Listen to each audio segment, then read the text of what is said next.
Rich is going to talk.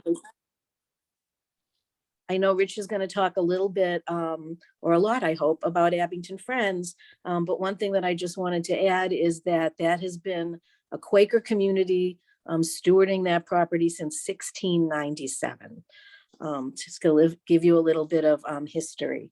I'm also really delighted to welcome our very good friend, Sister Dorothy Ann Pasowski, the provincial superior of the Sisters of St. Basil the Great in Jenkintown.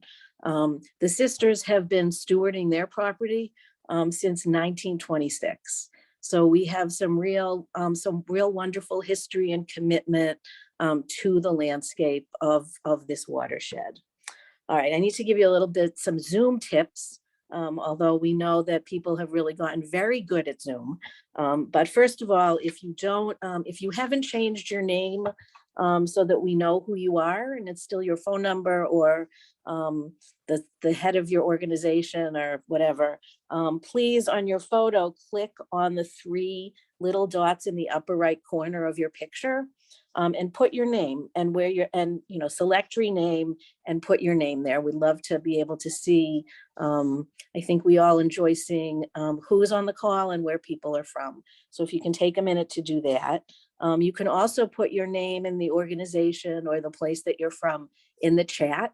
I know that's really fun to see, for people to see where other folks have joined from. And I know that we have a list that really is statewide, which is really wonderful. In addition, there'll be time for questions at the end, but you can also use the chat box. And we have some amazing staff that are supporting this call, this meeting, and they will keep up with those questions. If you run into any technical problems, please let us know also by using the chat box and saying help or I need, this is what's wrong. Please help me with a technical issue. You can also access closed captioning by clicking the link at the top left hand of your screen. A really wonderful feature. And as we just heard a few minutes ago, this webinar is being recorded. I also want to take a minute to thank our wonderful event co-hosts. As I said, this is something that we've been thinking about doing for a long time. And we were really happy that we had some of our partners wanted to move ahead and try to put this together. So the Pennsylvania Environmental Council, Conservation Voters of Pennsylvania and New Jersey, and our co-sponsors, Pennsylvania Interfaith Power and Light, Water Spirit, Interfaith Partners for the Chesapeake, Coalition for the Delaware River Watershed, National Wildlife Federation Sacred Grounds, Montgomery County Planning Commission, the Sustainable Business Network, and Flood Defense New Jersey. So these kind of programs are successful because of a lot of partners working together, and I think we should be very proud of that list. So what I want to do now is turn I guess the screen, whatever you call it here, over to Jody Rose, who's gonna speak to us first. Thank you so much. Thank you. Thanks, Julie. Thanks everybody for being here. It's great to see such a crowd, and I'm really excited to get going. I'm Jody Rose, the Executive Director of Interfaith Partners for the Chesapeake. Yes, we are based in the Chesapeake, and I know many of you are not. That's okay. This is also going to be very relevant for you and for the work that the partners are trying to build. So our mission is to ignite the power of the faith community in the Chesapeake region, to honor all of creation by working together to protect and restore the shared watershed. And there's our website there if you want to learn a little bit more about us. In other words, we are forming faithful stewards who are caring for sacred waters. Our goal is to build a network of faith advocates who reflect their spiritual and religious values, model sustainable behavior in their congregations, and bring the moral voice to legislative issues. Many faiths hold central the care for the environment and care for each other, and water is a recurring theme throughout many sacred texts and rituals. So there's a lot of transference that occurs among many different faiths and brings us together around clean water issues. Next slide, please. And I'm looking at a different one, so I'm just going to make sure we're all advancing together. Okay. There's a great book written by, I believe she's a Catholic, Christiana Papard. The name of the book is Just Water. And there's a great quote in there that I use a lot. What people do and who they become is shaped by where and how they have access to fresh, clean water. So what people do and who they become is affected by their access to water. So this love of one another is a thread of unity across all faiths. And in order to truly love one another, in order to really, truly help people achieve and thrive what their maker, if you have a monotheistic view on religion, hopes for them, we must think about the finite natural resources we all share, and are we sharing those resources equitably? For example, who gets access to clean water? Who gets access to unpolluted land and a stable climate? Who gets to shop the perimeter of the grocery store? And who relies on the rivers and streams to supplement their diet because they can't shop the perimeter? And who is relying on those rivers and streams to supplement their diet, even when it might not be safe to consume fish from those areas? Who thrives in an economy stabilized with disregard for natural resources, and who is bearing the brunt of that disregard? So those are some of the questions that as people of faith, we really need to be asking ourselves and taking a very close look at not only our actions, the actions of our institutions, the actions of our elected officials.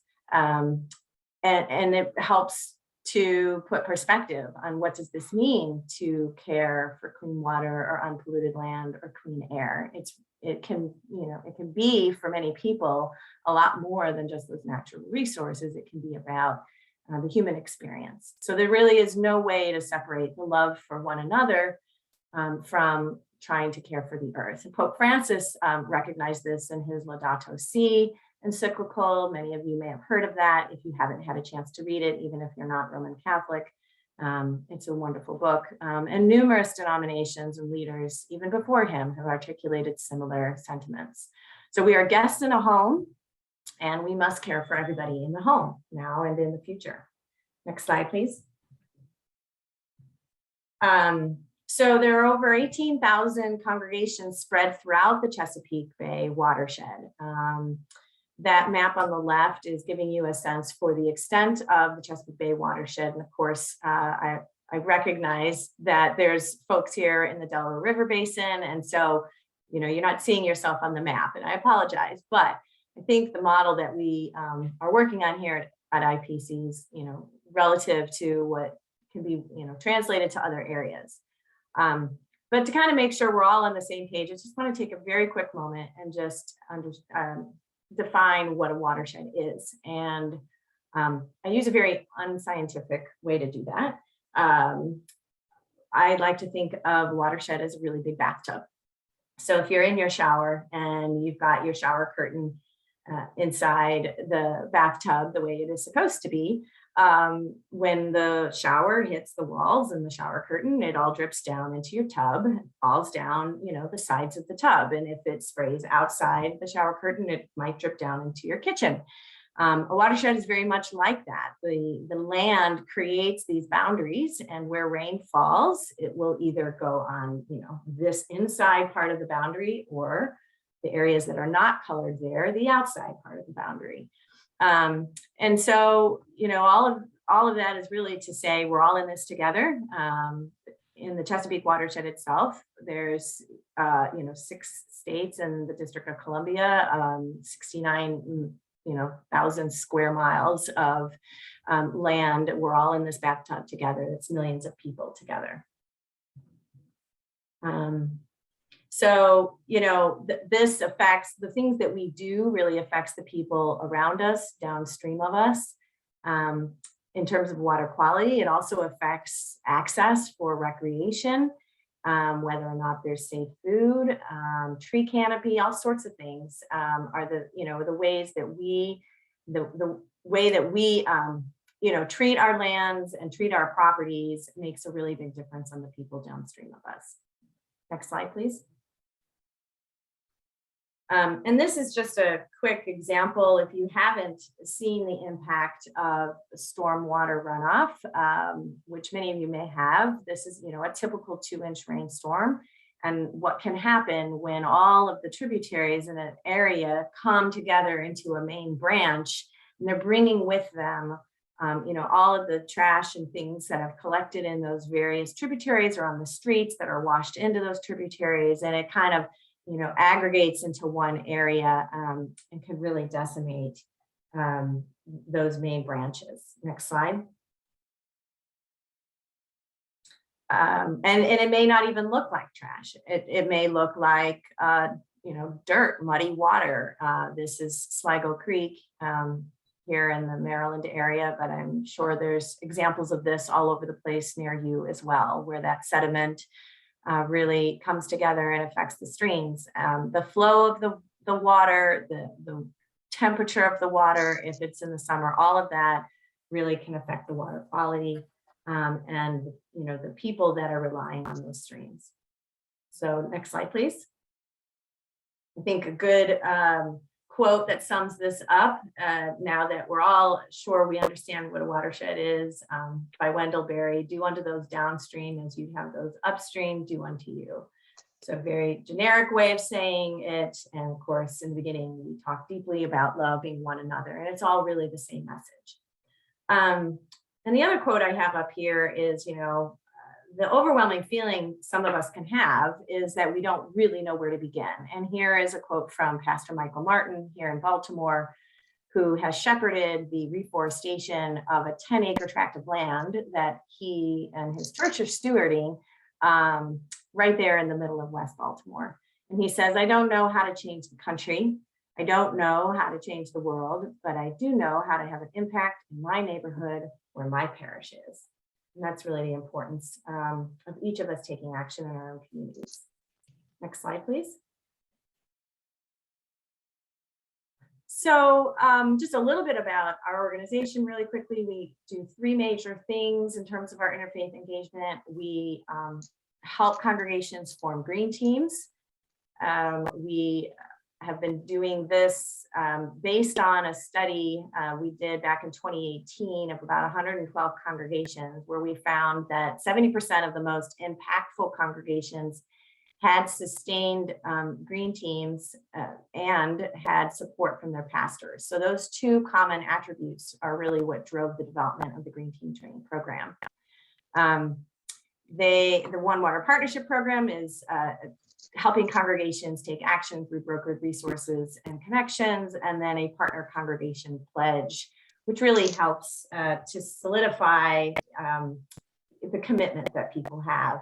So taking a pledge, signing a document as an institution is actually a documented form of behavior change. And so giving people an opportunity to really have those hard conversations internally and then make that commitment as an institution is an important step towards behavior change. Next slide. And just to give you a sense for what can this look like in real life. So in the Maryland area from 2016 to 2020, you can see some of the growth of the work there, over 200, and now that we're close to 2022, well over 200 congregations involved and about 35 acres of land treated, which is meant to explain that is, some of these rain gardens and other practices that you're going to hear about later today, that's the acreage of the impact from those kinds of projects. Next slide. And the numbers are important, but the stories are even more important. They're inspirational, and you're going to hear a lot of them. I just wanted to give you one here, and then I'll show you some other examples after this. But Holy Covenant Church in Baltimore did a $70,000 design and implementation of a rain garden. What a great opportunity to work with a community of color and really engage them in something very meaningful. And it all started with one person sitting in the pews. Her name was Bernadine Coates, who really just felt like there was something they could be doing more at their institution, and it builds from there. So if you're the one person sitting in your pew, look around you, find a team, find some, there's a lot of partners on this call ready to support you. The picture on the right, I wanted to show you just, it's really interesting because what they did is they installed a rain garden, and they actually had their services outside one morning And then after services, they filled up this trash can with water and poured it into the parking lot so they could show everybody out at the services where that water goes now that the rain garden is installed. And you can't quite see it in the photo, but there's an inlet coming off the parking lot into the rain garden. So really what I wanted to demonstrate there is, yes, it is a project that makes a difference, but it is, you guys become the right messengers for your congregational members.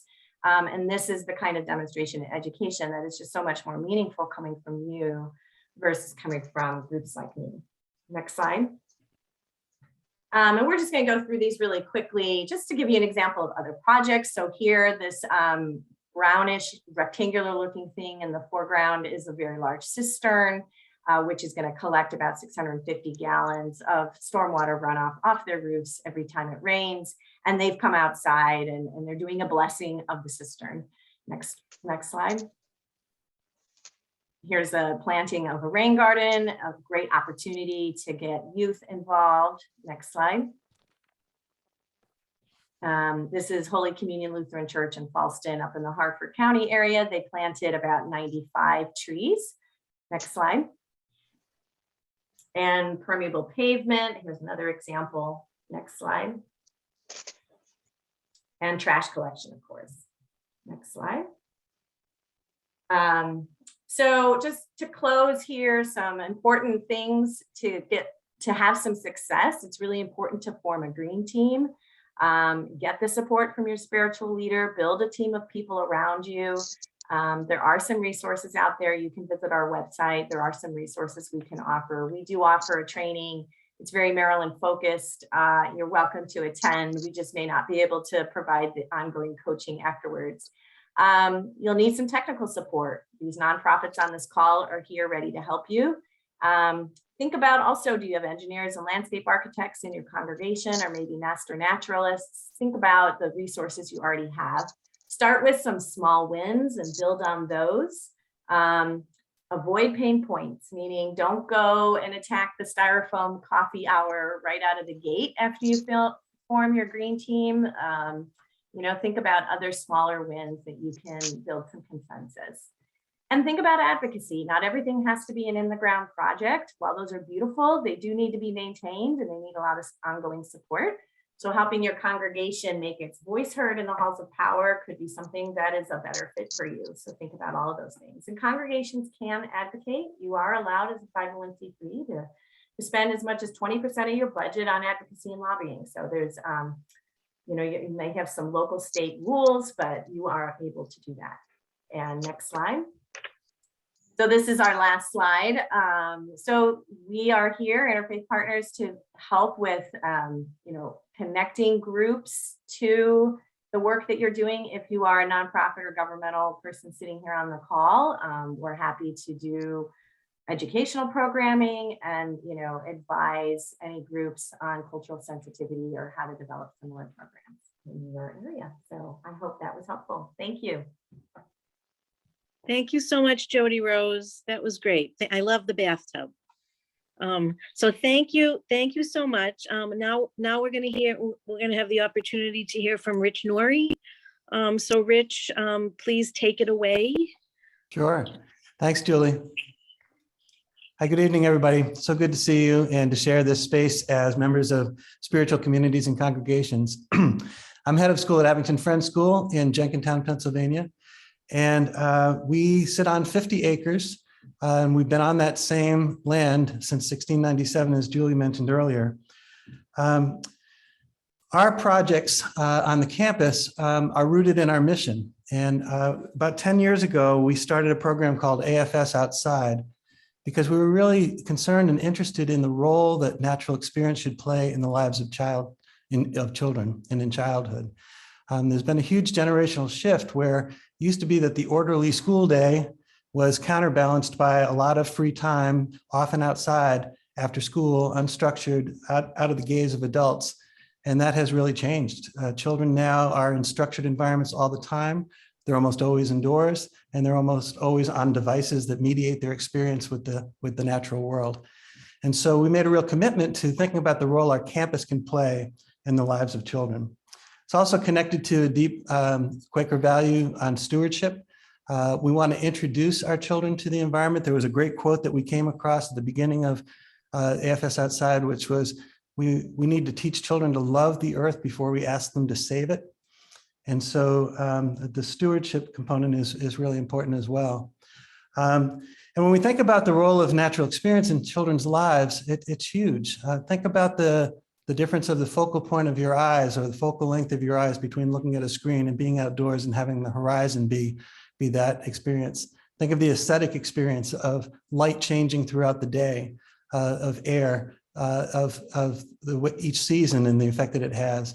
Think of the physical experiences of carrying things and building things and planting things, and getting to have that physical basis be part of the cognitive development for thinking about how ideas work. It's also experiential education, which is a very important part of Quaker education. We really believe that direct experience is the best teacher. And so we had a very transformative partnership supercharge these efforts. It started with a meeting in my office with the director of AFS Outside at the time, Roseanne Mistretta, and Julie Slavitt from TTF, whom you met at the top of this webinar. And TTF helped us understand the role of the creek that runs through our property as the headwaters of the Tuckadee-Tacony Frankfurt watershed, and the role that being part of the headwaters plays in the larger water system. And they proposed a project to us of starting with the runoff from one of our parking lots near the back of our campus, of building a bioswale that would direct that runoff to 2 large rain gardens that we constructed with them. And then after the water's been purified in those rain gardens, then it flows into the Headwaters Creek itself that runs through our campus. And we built a huge riparian buffer to protect the creek and to open it up so that the water could flow freely and cleanly onto the rest of the watershed. I want to say that one of the things that was so beautiful about this project is how multi-layered and multi-dimensional it turned out to be for us as a school. This project engaged children from our 3-year-olds to our seniors in high school. It took on the whole curricular dimension, as children certainly learned a lot about watersheds and riparian buffers in their science classes. But they also, the art classes took on projects connected with this. We wrote a song about riparian buffers because that was a new term for all of us. Kids wrote things about their experiences as part of this project. And so it really engaged every part of our community over several years. The TTF partnership was absolutely essential because they brought the expertise and the reach to bring a number of resources to our campus. They helped secure hundreds of thousands of dollars in funding to create these rain gardens. You'll see me standing in the middle of a rain garden right there in this slide. They brought numerous partners into play with us as we built these projects over several years. And it led to several other projects. It led to us being the first K-12 certified school arboretum with over 300 tagged trees, and an app to go with that to guide people through our campus as an arboretum. It led to the development of the Headwaters Discovery Playground, which is this beautiful outdoor natural play space that was named one of the top 5 outdoor learning spaces in the world by a trade organization. And most recently, it's bloomed into a program called FarmX, which has been developed by numerous faculty who have been engaged in this work and students throughout the school, working with our Environmental Justice and Action Club of students. FarmX is a program that looks at sustainability, food justice, how to grow things, how to connect with urban farmers. We've created large tracts of arable growing spaces on the campus and raised beds. We've brought tens of thousands of bees to the campus. We've created butterfly gardens. And all of this has been made possible by partnerships with people like TTF, the Pennsylvania Horticulture Society, Schuylkill Valley Nature Center. Villanova has sent a lot of folks to us and set up instruments for measuring various aspects of our campus. It's led to community building events. We run an annual Eco Fest where people bring their recyclables to us, and a nature play date for young kids to come and engage with our campus and with the nature on our campus in a variety of ways. So what's happened is that a simple conversation in my office 10 years ago with Julie Slavitt and one of our faculty members led to this conception of a whole new way of looking at our campus that has drawn us outdoors, has created indelible experiences for our kids, has taught our entire community about the environment and our campus's relationship to sustainability and good practice and stewardship. And it's built community. The partnerships are wide and deep and have so enriched our school community. So when you think about school as just a building with classrooms in it, and how this has expanded and exploded our conception of our relationship to our campus and our relationship to our neighbors and partnering organizations, it's been absolutely transformative. So thank you for the opportunity to share that with you. Thank you so much, Rich. That was wonderful. It's one of the things that we love is knowing that there's wonderful partnerships and programs going on that we don't know about or really have anything to do with that have grown out of this. I think that's really great. I remember I just want to say one anecdote, which I think has been, which was really a learning experience for me, which was when we learned that Villanova would be installing a weather station on the roof of Abington Friends. We weren't even aware that that was a thing that was going to happen. And it made a lot of teachers really happy because it was an incredible resource for the school. So I don't know how much that happens in other cases, but we were really pleased to be able to bring something to that like that to the students in the area. So now my job is to Julie, I just want to mention I dropped a short film in the chat for people to learn more about the projects. Thank you. Oh, thank you. That's great. So now I'm really pleased to pass this over to Sister Dorothy Ann, who I know has some really wonderful insights and thoughts to share with us. Thank you, Julie. As members of the Order of the Sisters of St. Basil the Great, along with our founder, we stand in awe of Earth's goodness and its capacity to provide abundant life for all of God's creation. We also embrace the words of Pope Francis in his second encyclical, Our Care for Our Common Home, in which he critiques consumerism and an irresponsible development. He says, everything has been entrusted to our protection, and all of us are responsible for it. And in conjunction with the Tacony Frankfurt Watershed Partnership, we have collaborated in the effort toward the protection and preservation of the Jenkintown Creek, which runs along the border of our property. We are indebted to TTF for their energy, foresight, and financial commitment in enabling the sisters to fulfill their obligations toward our environmental responsibilities on the 130 acres of property in Abington Township, Montgomery County. Purchased from several landowners in the beginning of the 20th century by our founder, the sisters have come to realize the environmental impact the property has on Montgomery County, the various waterways, and its historical significance as well. A portion of our property was purchased from Abel Satterwhite, whose wife Suzanne was the daughter of Elizabeth Grissom Ross Claypool, commonly known as Betsy Ross.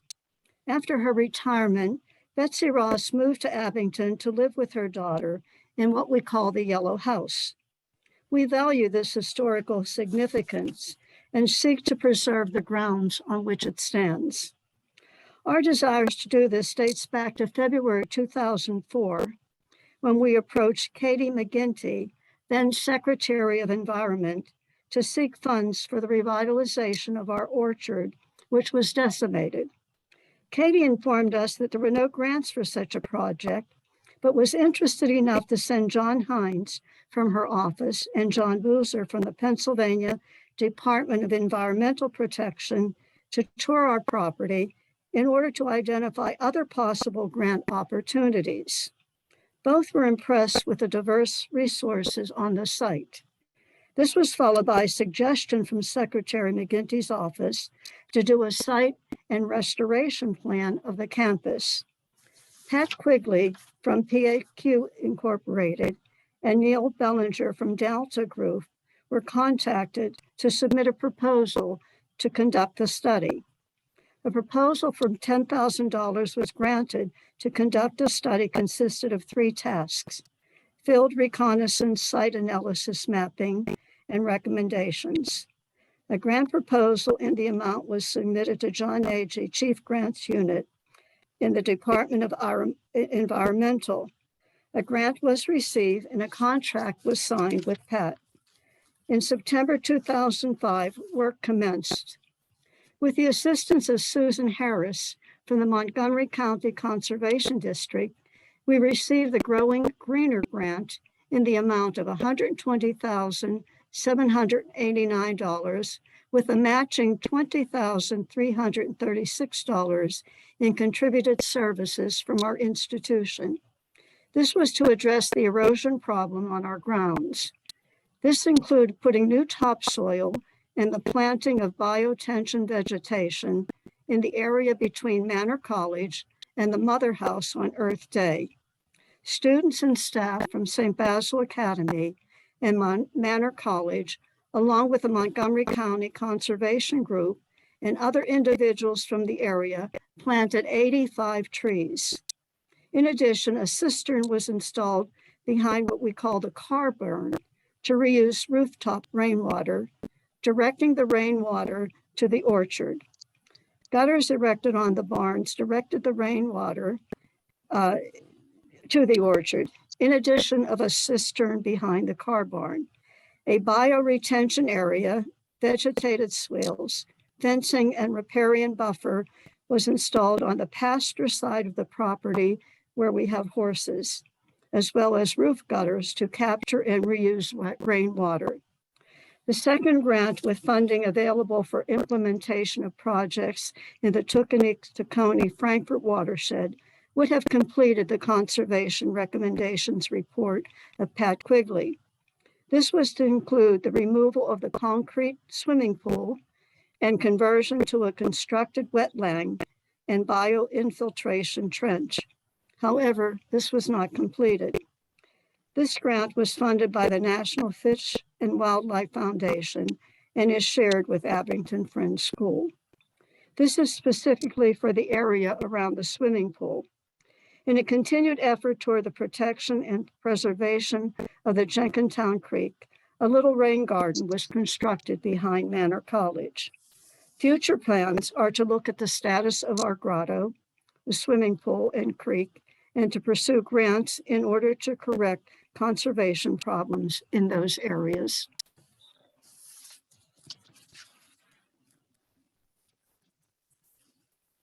Thank you. Thanks so much, Sister Dorothea, and that was fantastic.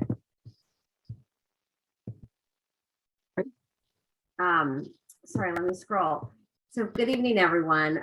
We so appreciate you being here today. My name is Kristen Zilkowski, and I am with both Conservation Voters of Pennsylvania and New Jersey LCB.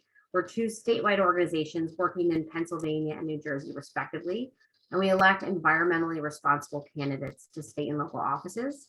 We advocate for strong environmental policies, and we work to hold our elected officials accountable. And we're 2 of tonight's co-hosts. So I'd love to open it up for some questions. Love to ask some questions that we received ahead of time. And we also invite all of you to pose any questions that you have.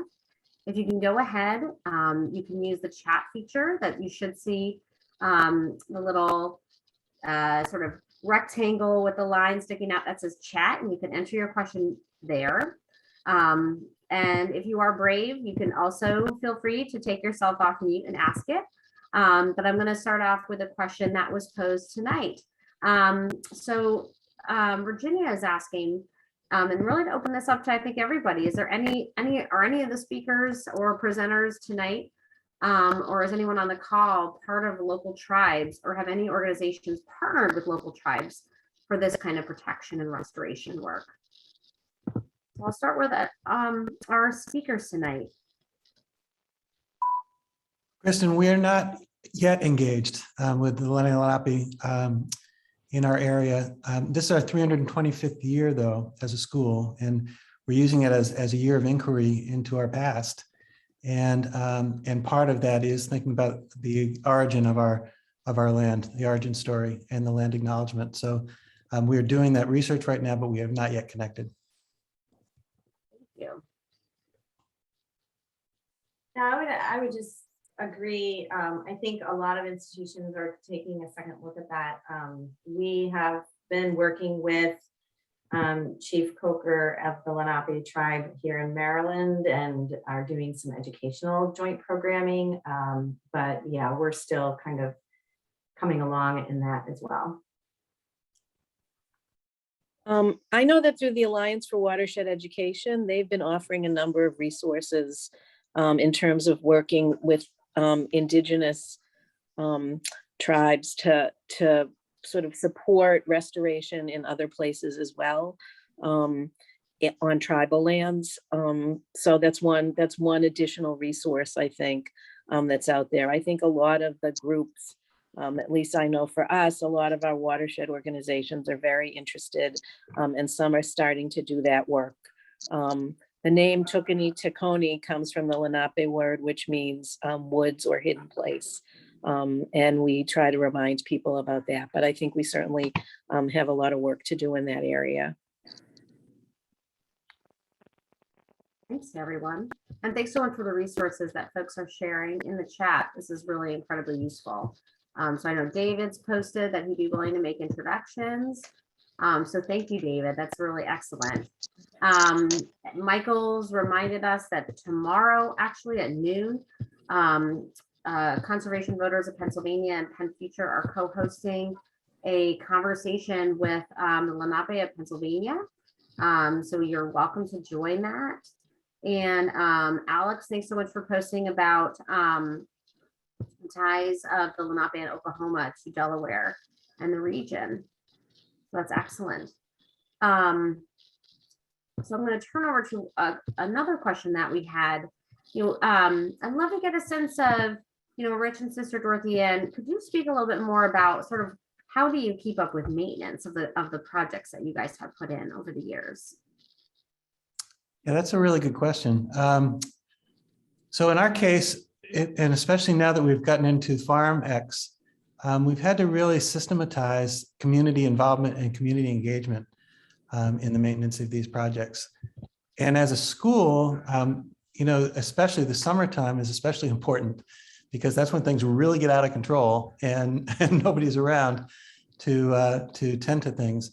So we've organized just a whole slate of volunteers, our families from our schools, some neighbors, and they tend to our gardens. They tend to our newly developed crops and to the rain gardens and riparian buffer. So community involvement, it's one of the things that actually keeps us connected as a community. It's a fantastic opportunity for people to come out and do something, especially during the pandemic. Getting outdoors and actually being active and seeing other people has been crucial. Basically, what we've done is our own maintenance crew at all of our institutions try to maintain and the projects that have begun. And that's about what we've done so far. That's great, thanks. Speaking about community engagement, we've got a question from John who's asking, how can, do folks have ideas about how to start a new clean water or environmental effort within a congregation, and how to get your friends and neighbors in your congregation to see it as a priority? So I'll open it up to anybody, any of our speakers tonight. For us, the mission-based piece is really important. So, as a Quaker school, stewardship is a core value, but so is the healthy development of kids in childhood. And I think for something to really stick and to last beyond a momentary interest, it has to be really core to your mission. And so I'd start there. What is important to your congregation? what's important in the teachings of your spiritual tradition. And then the partnership thing is absolutely key. It's a way of accountability in some ways. You know, the working with TTF made it such that we couldn't just drop off. You know, they kept coming back, and we had deadlines to meet and a program to carry out. And I think the accountability of partnership is really essential to all of this. Thanks, Rich. Jody, Yeah. love to hear from you. Yeah, I think that's really, really great. And I agree with all of that. And I think another step too, you know, I would encourage you to find a couple people that espouse the same interests and values that you do. There are ways to find those people. You might just look at everybody's bumper stickers in the parking lot after services in the morning and find the coexist ones and the solar bumper stickers. You may hang out at the recycling bin at coffee hour and see who, you know, is actually recycling. That might seem mundane, but if you really don't have a place to begin, those are actually pretty practical ways to start. You could try to have a conversation with your spiritual leader, regardless of where they stand, and just say, you just want to find other people that might have these kinds of interests, you know, and so form that team first. And then, you know, I think another really key step is to get credentialed by your spiritual leader. And when I say credentialed, I mean, you know, get them to acknowledge that regardless of how, you know, the whole community feels, that it's okay for you to form this ministry within your congregation. And it's okay to begin to find others who, you know, are interested in this along with you, and just start there. Just work on very easy yeses. Maybe you're not necessarily going for a big project right out of the gate. You're going for, I want to start a ministry. This is really dear to me. And these are the things that worry me. This is what I pray about. And I really want to find others who are praying about this as well. And I want to pray together. I want to study together. We want to, you know, work together, and just kind of get that blessing, if you will, from your spiritual leader to move in that direction, and just take small steps. That's great. Thank you so much. So I'd love to hear, Sister Dorothy Ann or Rich, now that you've been through the whole process and we've gotten some great advice so far, what other advice would you have for groups who are interested in moving forward on a project like this? We're still in the process. Right now, Susan Harris has been a big help to us, as has Julie. And Susan is working on getting funds for, we have a grotto with water running, and there's underground pipe. She was able to get funds for us to replace the pipe that had a crack in it. And now she's going to use some of the funds that were left from that grant to plant vegetation around the grotto there. So it's a continuing process for us. The other thing I want to mention, one of the young men who was aiming to be an Eagle Scout, he also used our grounds as his project to clean out the creek. So that was very helpful, and something we would encourage other young men to do, and women.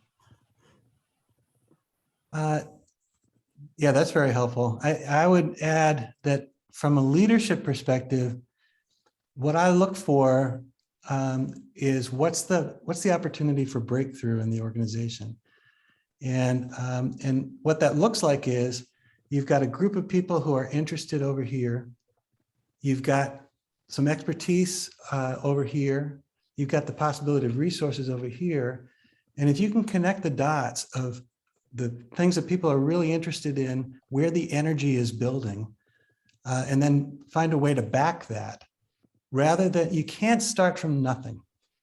You can't simply introduce an idea and expect it to take off. There's got to be seeds of that idea that are already starting to germinate.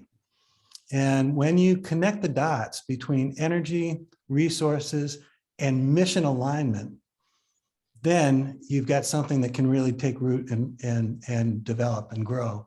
It has to have an organic life to it, to be sustainable and to be generative. Because when you know when something is right, when it keeps leading to the next step. It reminds me when I was in graduate school and we were studying cognitive development, I expected to have this incredible map of when kids would be ready to learn certain things. But actually, it was a much simpler piece of guidance that we got about developmental appropriateness, which is if you put something in front of kids as a teacher and what they say to you is this what you want me to do? Am I done yet? How did I do? That is not a developmentally engaging task. They're simply trying to do what you're asking them to do. But if you put something in front of kids and they lean into it and they start asking questions about it and they wonder, can I do this? And can I have this tool to try out on it? Then you have engaged them. And I think a similar test is true of an initiative that a community is ready to run with. So I look for that alignment and then try to let the people who have the energy and the creativity try to support them, let them get some early wins, and success pulls other people in. The energy flows to where creativity and generativity in life are. And so this may sound a little mystical, this piece of advice, but I really think there's something to it. That's great. Thanks, Rich. Now, our community weathered Hurricane Ida recently. So I'd love to get a sense if, sort of how did your projects fare, during that big storm? And do you have any idea if the project helped to, mitigate flooding? Sort of would love, any anecdotal stories you have to tell about that.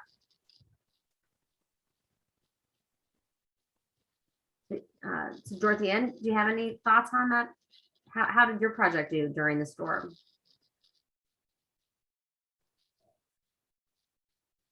Question for me right now. Why don't we let Rick answer Sure. that one? Rich. Well, I think what's helped is it used to be that this back piece of property where our riparian buffer and where the rain gardens and bioswale are, that whole area just is low land and would just flood. And it certainly gets worse with a big storm. I mean, we still get some flooding back there, but because the water is directed and because the creek is ready to flow, we just get a much better flow of stormwater through there than we did previously. The rain gardens do an appropriate job of slowing things down and of purifying things.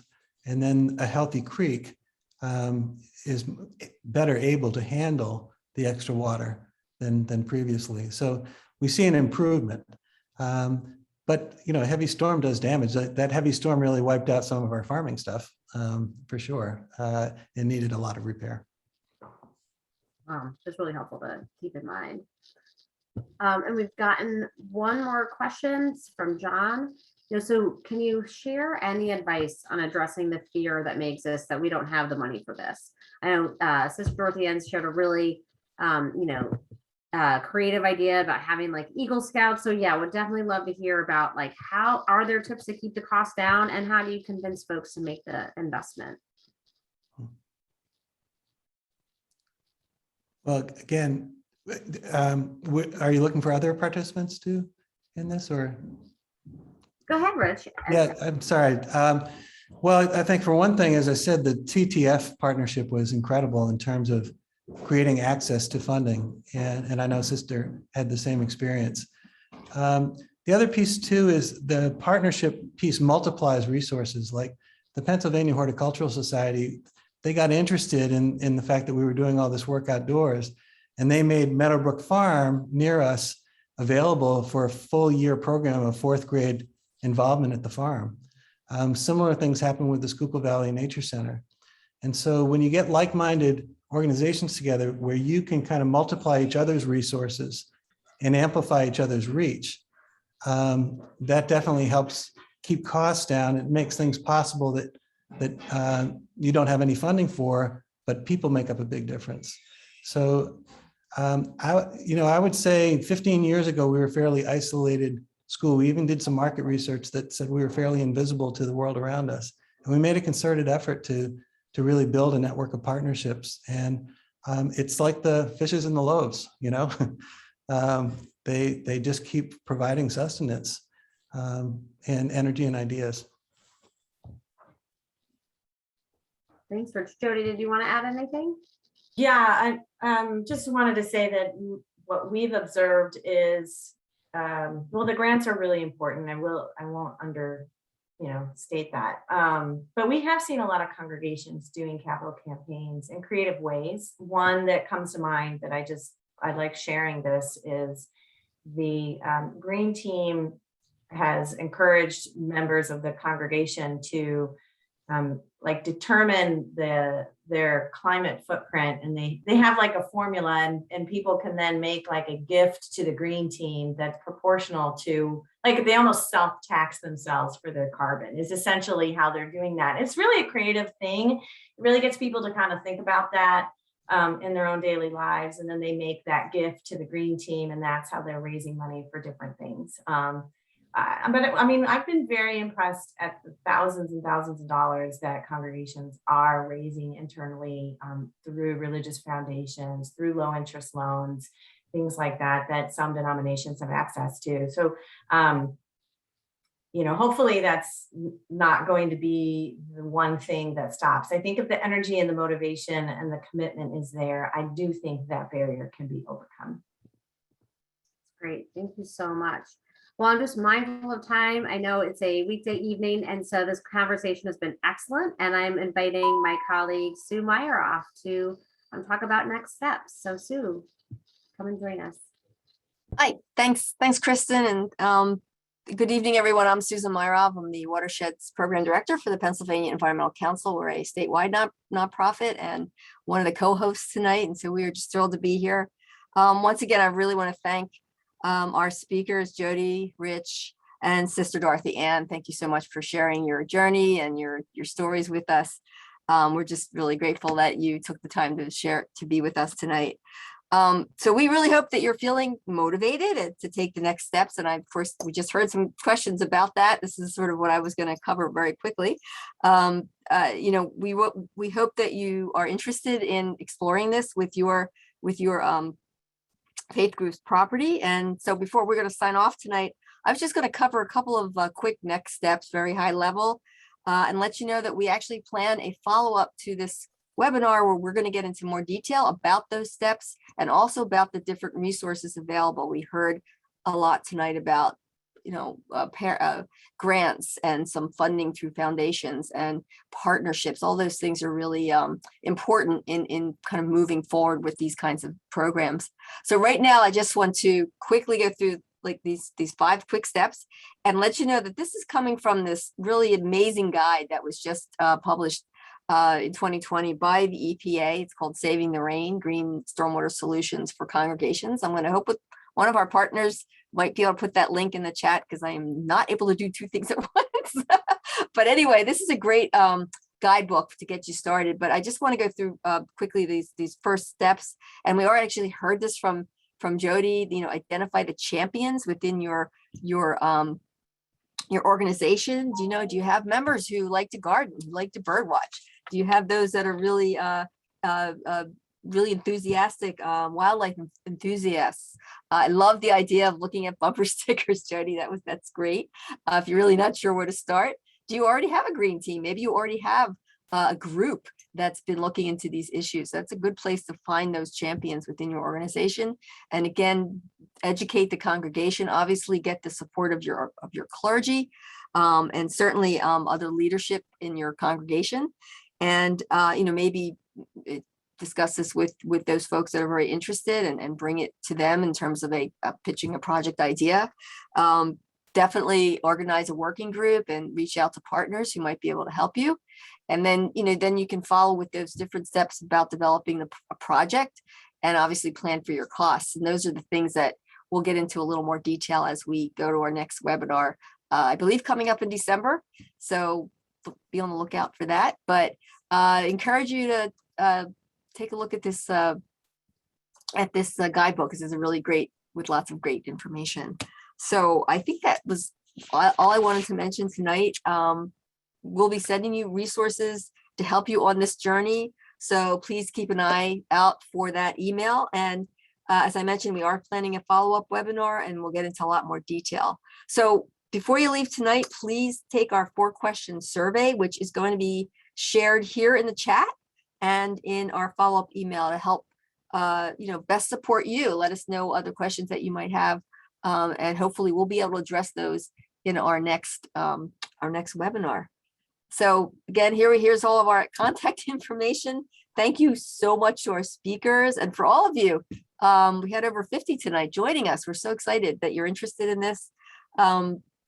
We're grateful for all that you do and your interest in protecting our water and our communities and our earth. And I think we're going to end it, right? Yes, thanks, everyone. I hope you have a wonderful evening. Thank you. Bye.